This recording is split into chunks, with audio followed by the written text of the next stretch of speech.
bonjour, je suis ravie de vous retrouver dans ce nouveau numéro des mots et débats. Soyez les bienvenus si vous nous rejoignez à l'instant. L'invitée du jour, elle est professeure de français, elle est l'auteur également de Chouka, la danseuse sacrée, et puis un autre roman, un récit, Non, je ne me tairai plus. Véronique Diarra, bonjour. Bonjour. Vous allez bien? Oui. Oui, ça fait plaisir de vous revoir. Ah, moi aussi. En tout cas, merci beaucoup d'être avec nous, Véronique Diarra. Un nouveau livre vient de paraître. Il s'intitule Agnon l'été, une vie d'Amazone chez Wawa Éditions. Eh bien, tout de suite, commençons la première partie de l'émission au fil des pages.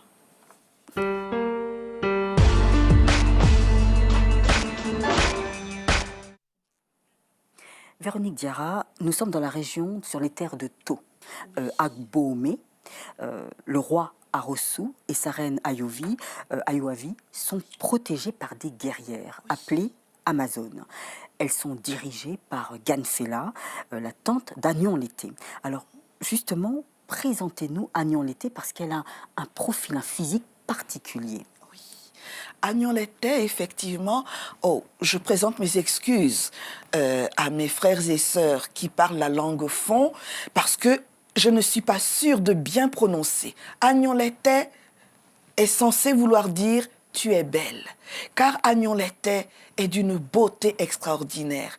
Elle a le teint d'un noir profond et satiné. Elle a de beaux cheveux qu'elle garde courts. Elle a des yeux, mais un regard extraordinaire, car ses yeux ressemblent à cette pierre semi-précieuse qu'on appelle la tourmaline et qui est noire et brillante. La tourmaline est une pierre semi-précieuse qui, dit-on, a la vertu de repousser les ondes négatives. Et Agnon l'été a le don de repousser tout ennemi de son pays. En tout cas, elle est magnifique parce que beaucoup d'hommes la désirent. Oui. Donc, je voudrais savoir, avant de commencer justement de découvrir votre roman, qu'est-ce qui vous a poussé à écrire justement sur ces Amazones béninoises, terrifiantes? Eh bien, j'ai voulu les présenter et montrer qu'elles ont réellement existé d'abord et surtout qu'elles avaient leur propre nom. En fond, on les appelle les Awangansi, ce qui veut dire les femmes cheftaines de guerre. J'ai cependant conservé le nom Amazone, qui en fait correspond à ces femmes grecques guerrières, parce qu'on a tendance à appeler Amazone toute femme qui combat. Oui. Voilà, pour qu'on sache bien qu'il s'agissait d'une combattante. Mais leur véritable nom, c'était Awangansi. On les appelait aussi Mino, qui veut dire les mères, les protectrices. Et j'ai remarqué aussi, j'ai relevé dans votre ouvrage, vous dites aussi les nomitons. Oui. Les nomitons. Alors, les Amazones sont là pour défendre ce roi, Arossou, mais comment s'organise leur journée? Elles ne font que combattre? Eh bien, c'est l'entraînement en temps de paix. Elles vivent vraiment en s'entraînant de différentes façons avec leurs différentes armes, ou bien à la lutte selon leurs arts martiaux, mais leur vie n'est que cela, le combat. Pourquoi le roi, justement, avait-il besoin de ces Amazones? Pourtant, il avait une armée d'hommes. Oui. Eh bien, quand son armée d'hommes n'arrive plus à repousser l'ennemi, alors il fait appel aux Amazones. Alors justement, parlons de ces ennemis. Ces ennemis, ce ne sont pas d'autres chefs de territoire ennemis, on va dire, ce sont plutôt des Européens. Oui, ce sont des Européens, ce sont des Portugais. Les premiers qui ont connu l'Afrique noire et qui se sont mis à pratiquer l'esclavage.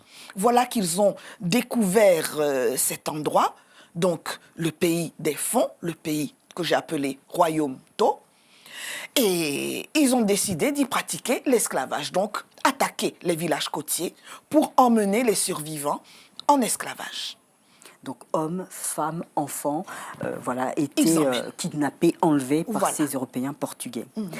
Dans votre ouvrage, d'autres personnages arrivent dans votre histoire, et là on découvre un jeune homme perturbé, qui s'appelle Manuel. Oui. Racontez-nous son histoire, l'histoire de Manuel. Ah, Manuel. Manuel, c'est le fils de ceux qui possèdent la compagnie d'esclavage. Alors, je n'ai pas voulu lui donner de nom, parce que ce qu'il fait, ainsi que ses compagnons, est tellement laid que je n'ai pas voulu faire de peine à une famille portugaise. en donnant un nom. Parce que si je donne un nom, ce sera forcément un nom portugais. Et Je n'ai pourtant, pas voulu faire de peine. Et pourtant, la compagnie s'appelle Madeira, Qui veut dire le bois, le bois. puisqu'on appelait bois d'ébène. Oui. On avait besoin de masquer un petit peu le vilain commerce que c'était Oui. en disant commerce de bois d'ébène. Pour ne pas dire commerce d'esclaves. Ce sont des hommes de la race noire.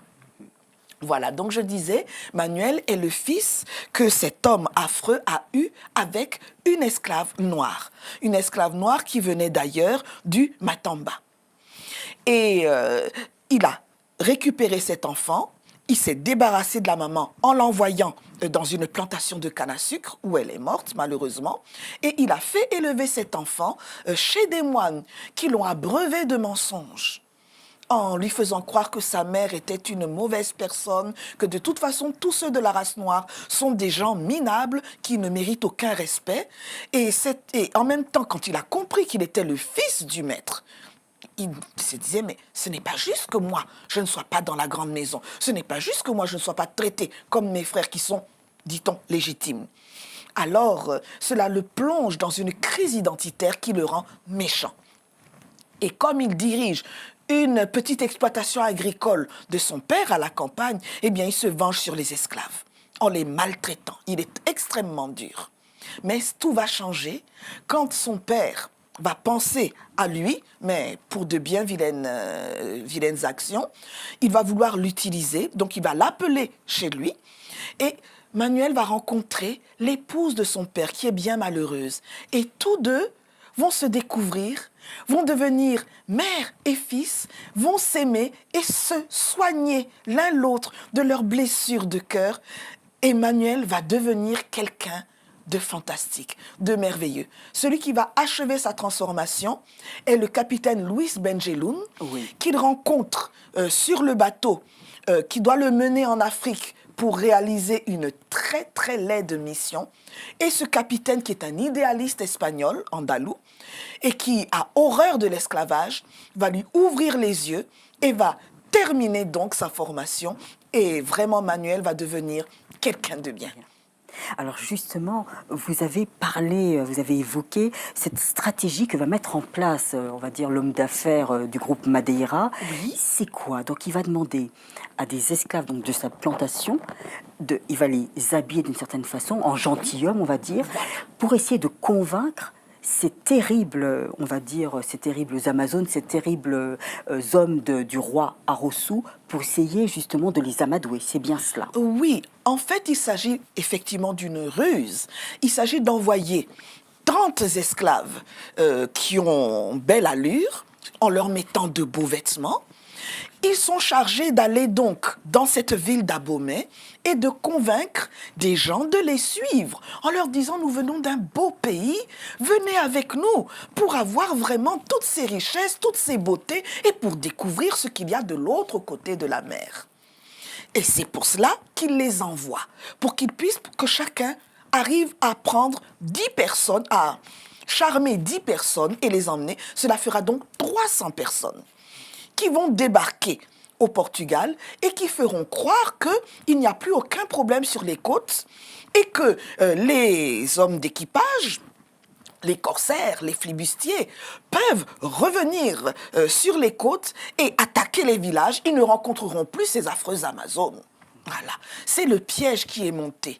Quant à Manuel, il est chargé d'aller rencontrer le roi Arossou et obtenir de lui qu'il éloigne les Amazones et, s'il ne veut pas, l'attaquer à coups de canon pour tout détruire. Oui.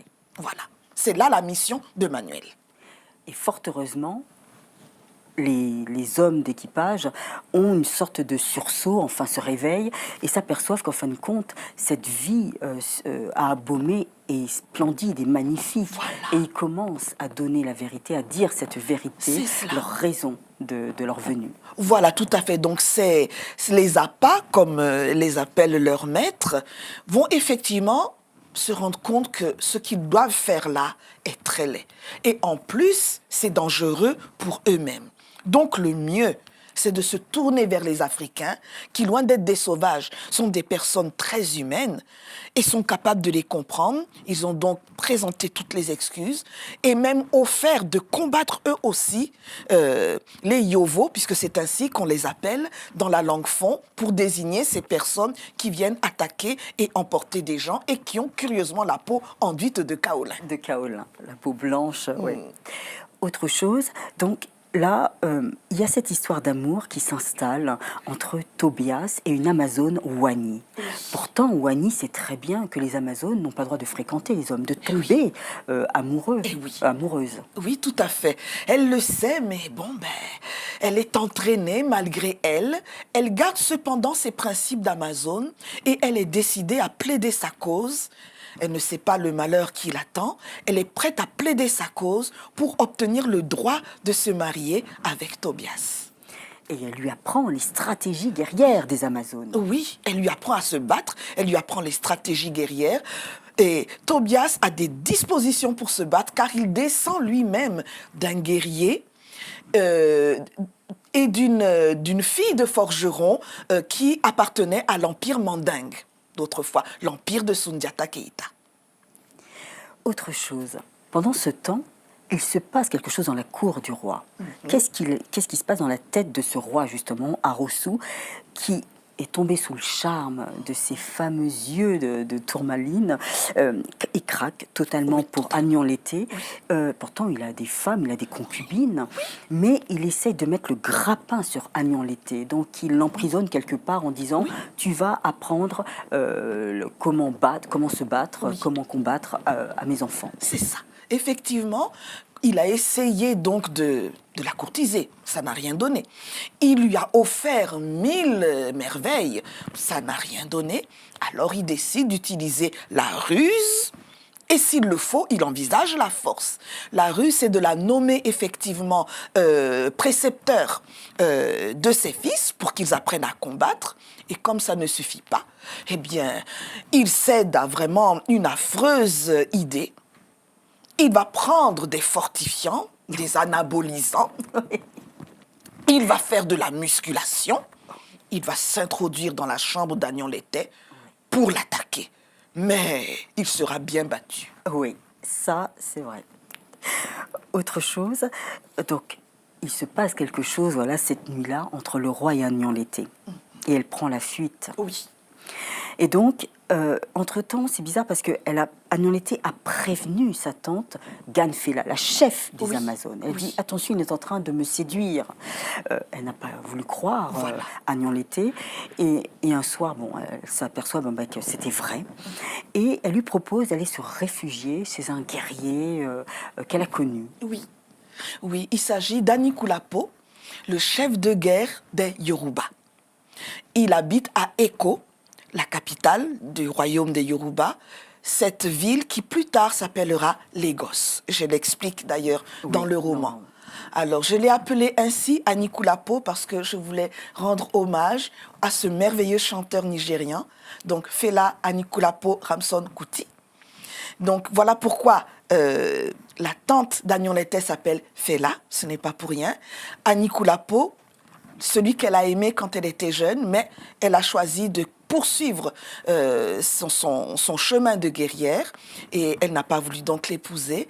Anikulapo va accueillir cette jeune fille en apprenant qu'elle est la propre nièce de Fela. Alors il va la prendre comme sa propre fille et l'aimer, c'est vrai, plus que ses autres enfants. Oui, puisqu'il y a l'une de ses filles qui commence à devenir jalouse et à dire « Mais attends, tu offres plus de choses, plus de bijoux, plus de cadeaux. Agnan l'été, moi je suis ta propre fille. » Voilà. Pendant ce temps-là, pourtant c'est un guerrier, Anikulapo. Pourquoi empêche-t-il justement la nature? Pourquoi refuse-t-il en fin de compte que Agnan l'été continue de s'entraîner, de se battre? Elle n'est pas cette jeune fille qui aime les toilettes. Elle aime se battre. C'est une Amazone. C'est cela, oui. Mais il n'a pas compris, Anikulapo. C'est que il a tellement aimé Fela. Il a tellement souffert quand il l'a perdue que pour lui, Agnan l'été est l'enfant qu'elle lui donne enfin. Donc il veut la garder. Il veut absolument la garder, c'est un peu égoïste de sa part, mais il veut la garder près de lui, il veut bien la marier, mais de toute façon, elle sera mariée à quelqu'un qui le respecte Oui. et qui n'est pas loin de lui. Et il va devoir comprendre que quand on aime, on ne fait pas des choix à la place de la personne. Voilà, c'est mal aimer ce qu'on aime que de vouloir faire leur bonheur malgré eux. Mais à cause de ces agissements du roi Rossou, il a tout perdu. C'est-à-dire que les Portugais, ils ont perdu cette force. Voilà. Et les Portugais sont revenus. Sont revenus, oui. Et en plus, il a fait partir l'armée des Amazones. Il les a fait partir en leur donnant une autre mission dans le nord de son pays, de sorte qu'il ne reste que les guerriers. Ils vont combattre avec courage, mais ils seront dépassés. Ah. Dans votre roman, il n'y a pas que du texte, il y a aussi des illustrations. Vous avez fait appel à Sylvia, il me semble, Pacucci. Oui. Comment ça s'est organisé justement, cette rencontre entre l'auteur qui a son histoire, ses mots, et l'illustratrice qui a ses dessins, sa vision de l'histoire? Ça a été une merveilleuse rencontre et une merveilleuse collaboration. Madame Virginie Mwanda, qui est la directrice de Wawa Édition, a déjà travaillé avec elle et donc me l'a présentée. Je lui ai donc parlé de mes différents personnages et je lui ai expliqué afin qu'elle puisse vraiment dessiner au plus près du texte. Donc, elle me proposait un dessin, je lui donnais mon avis, je lui ai parfois envoyé des gravures afin qu'elle voie comment étaient les vêtements de cette époque, comment étaient les coiffures de cette époque, pour qu'elle puisse être au plus près et qu'elle puisse vraiment dessiner les personnages que j'avais imaginés. Et on est arrivé à faire une collaboration merveilleuse qui a donné les dessins qui se trouvent dans le roman. Et on a même l'impression que c'est de la tourmaline justement, parce que les personnages ont la peau noire, belle, bien luisante. Enfin voilà, on a l'impression que c'est cette texture qu'elle a utilisée, ce matériau. Tout à fait. Eh bien, merci beaucoup, Véronique Diarra, de nous avoir présenté une partie, parce qu'il y a d'autres choses à découvrir, bien sûr, dans votre roman. Donc, je laisse le show téléspectateur d'aller découvrir Agnon l'été, une vie d'Amazone. Merci beaucoup, Véronique. On continue avec Carte sur table. Oui.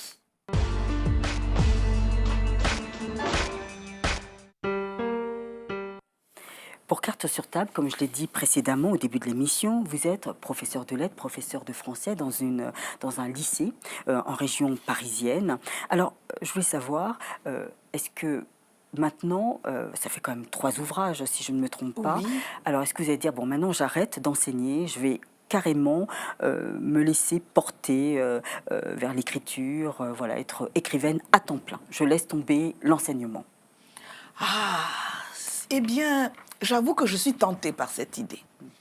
Je suis tentée par cette idée. Je me laisse encore un peu de temps avant de prendre une décision finale. Oui.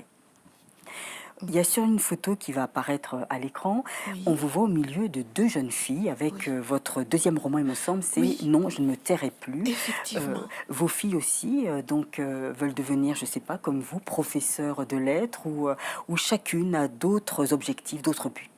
Eh bien, je ne crois pas qu'elle veuille devenir professeure de français. Bon, l'aînée est étudiante en marketing. Elle a une idée bien précise, donc elle est plutôt dans son idée de marketing, dans une idée d'événementiel.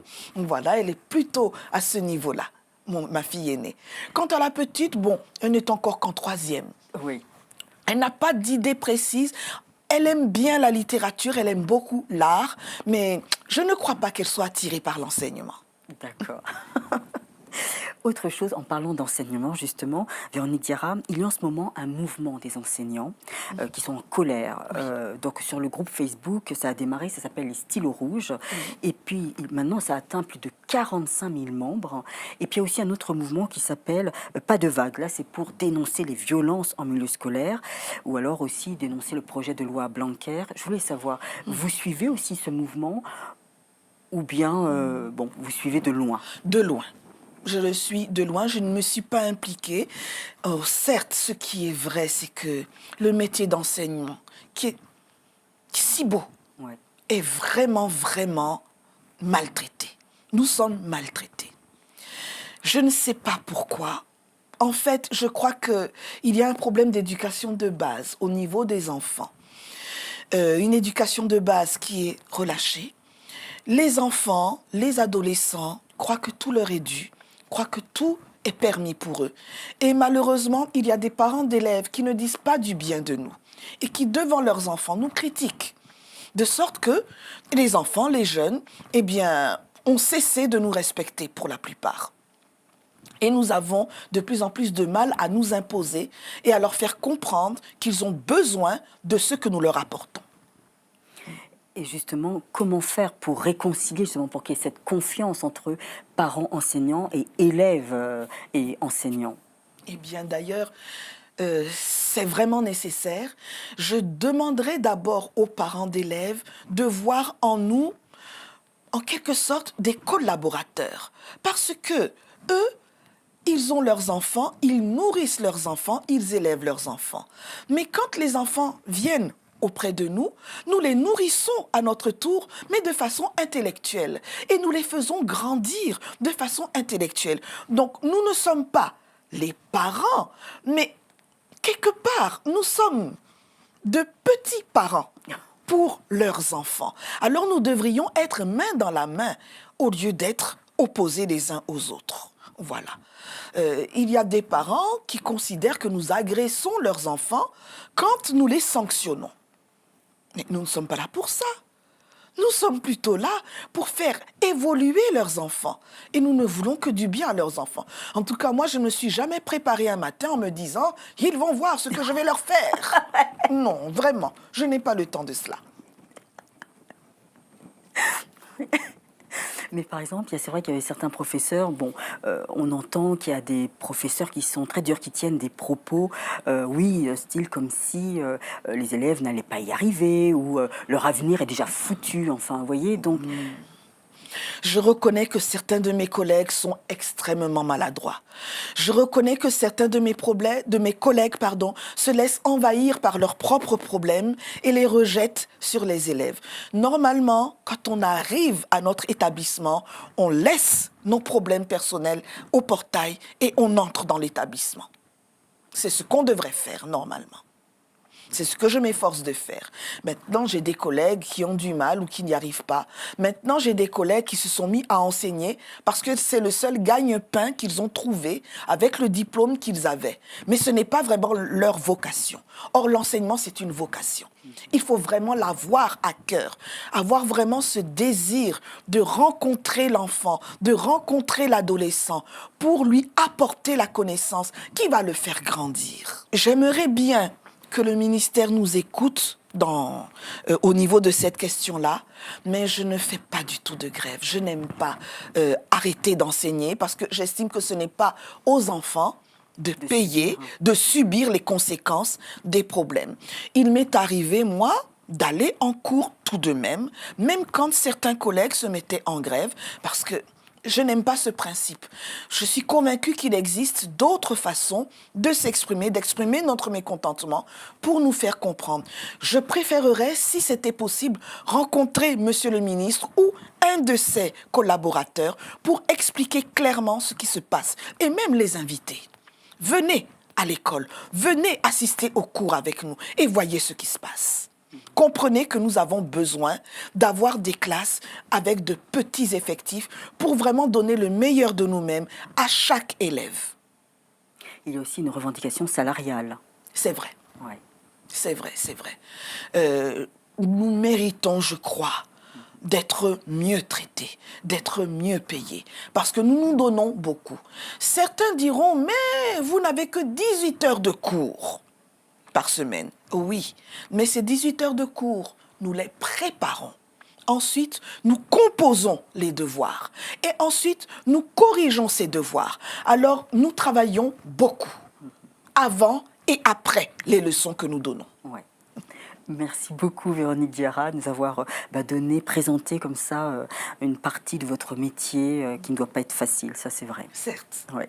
Merci beaucoup, nous allons passer à la dernière partie, le coup de cœur.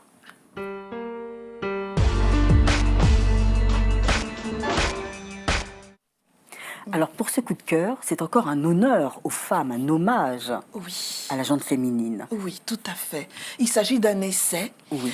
un essai sur la polygamie pour montrer toute la douleur que cela cause à la femme, aux enfants et à la société. La polygamie doit être abolie dans tous les pays du monde, car c'est vraiment une pratique inadmissible. Et c'est ce que cet essai, Polygamie, la douleur faite aux femmes, donc de Awaba, c'est cet essai qui démontre cela, mais d'une manière tellement vraie, avec une réflexion bien établie et étayée par des témoignages qu'elle a pris autour d'elle. Sa propre sœur, sa propre mère, ce qu'on a voulu lui faire subir à elle-même. Voilà.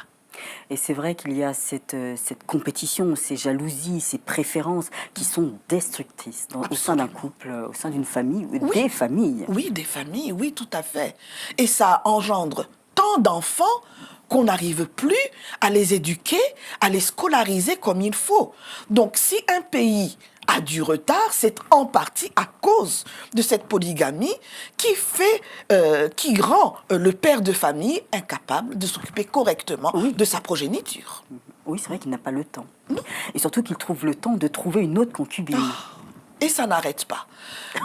Parce qu'il s'imagine que la religion musulmane l'exige, alors que ce n'est pas vrai du tout.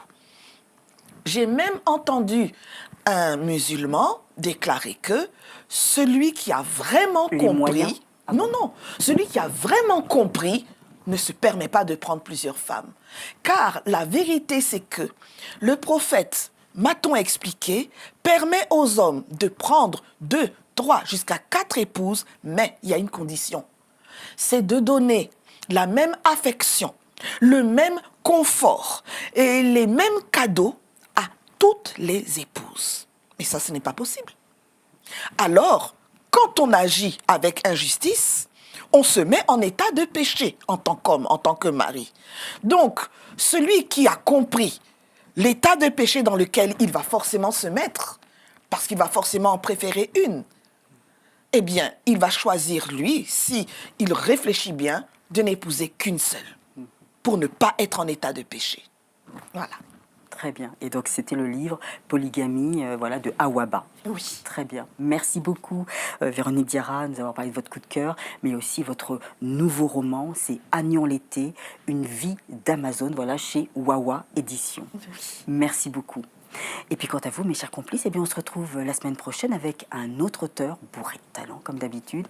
Merci de votre fidélité. Au revoir et à bientôt.